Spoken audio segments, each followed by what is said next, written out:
एक गांव में एक श्याम नाम का एक किसान अपनी पत्नी और 4 लड़कों के साथ रहता था। श्याम खेतों में मेहनत करके अपने परिवार का पेट पालता था, लेकिन उसके चारों लड़के आलसी थे, जो गांव में वैसे ही इधर उधर घूमते रहते थे। एक दिन श्याम ने अपनी पत्नी से कहा कि अभी तो मैं खेतों में काम कर रहा हूं, लेकिन मेरे बाद इन लड़कों का क्या होगा? इन्होंने तो कभी मेहनत भी नहीं करी, ये तो कभी खेत में भी नहीं गए। श्याम की पत्नी ने कहा कि धीरे धीरे ये भी काम करने लगेंगे। समय बीतता गया और श्याम के लड़के कोई काम नहीं करते थे। एक बार श्याम बहुत बीमार पड़ गया। वह काफी दिनों तक बीमार ही रहा। उसने अपनी पत्नी को कहा कि वह चारों लड़कों को बुलाकर लाए। उसकी पत्नी चारों लड़कों को बुलाकर लाई। श्याम ने कहा, लगता है कि अब मैं ज्यादा दिनों तक जिंदा नहीं रहूंगा। श्याम को चिंता थी कि उसके जाने के बाद उसके बेटों का क्या होगा। इसलिए उसने कहा, बेटों, मैंने अपने जीवन में जो भी कुछ कमाया है वह खजाना अपने खेतों के नीचे दबा रखा है।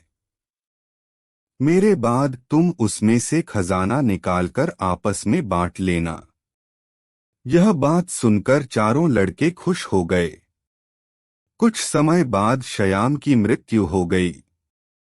श्याम की मृत्यु के कुछ दिनों बाद उसके लड़के खेत में दबा खजाना निकालने गए। उन्होंने सुबह से लेकर शाम तक सारा खेत खोद दिया, लेकिन उनको कोई भी खजाना नजर नहीं आया।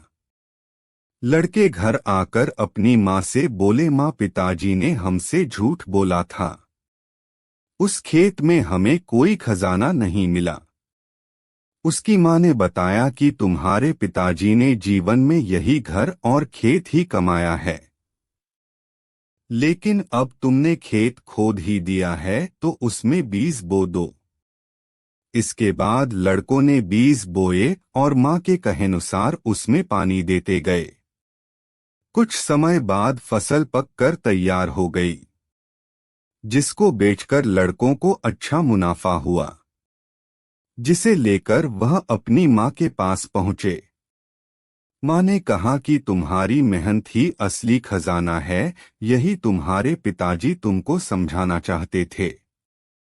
इस कहानी से हम यह सीख मिलती है कि हमें आलस्य को त्याग कर मेहनत करना चाहिए। मेहनत ही इंसान की असली दौलत है।